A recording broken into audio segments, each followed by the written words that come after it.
grazie dell'invito a Spediporto, non solo la relazione ma anche tutta l'attività che fa durante l'anno è una vera risorsa per la città. Ma guardate anche alle storiche famiglie dei terminalisti genovesi, stanno evolvendo verso nuovi assetti e lo stanno facendo autonomamente, chi con i fondi, chi con un altro soggetto, quindi come penso che Genova ha dei migliori operatori del mondo.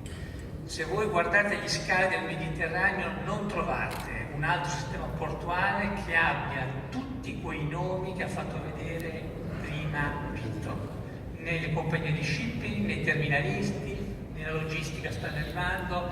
Io questo lo reputo come un segnale di grande attenzione e forza dello scalo. Le città italiane purtroppo non sono come alcuni porti che ha citato prima il Vice Ministro, che ha citato prima anche il Sindaco, cioè noi abbiamo la fortuna di avere una delle città più belle del mondo a Los Angeles e a Rotterdam hanno la fortuna di avere chilometri di lande dove noi non metteremo neanche una tenda canadese per trascorrerci 2 giorni, però questo gli dà grandi possibilità in termini di spazi di logistica. È vero che nonostante la frase che a Genova siamo stretti tra montagna e mare, poi scopriamo diversi spazi inutilizzati da mettere a valore.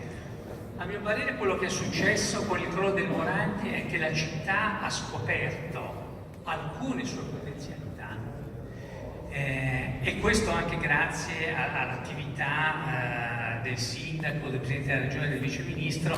Penso alla viabilità. Io credo che se un anno fa qualcuno avesse detto ai genovesi fra 6 mesi avrete questa viabilità, non ci avrebbe creduto nessuno. La Valpolcevera secondo me può avere un epilogo di questo tipo. Sembrava un posto senza opportunità, probabilmente potrebbe diventare un'area retroportuale di pregio. Io penso che Genova abbia un traguardo sulla capacità esistente con i nuovi terminal di Bettolo e di Vadio che sta tra i 3,5 e i 5 milioni di TU.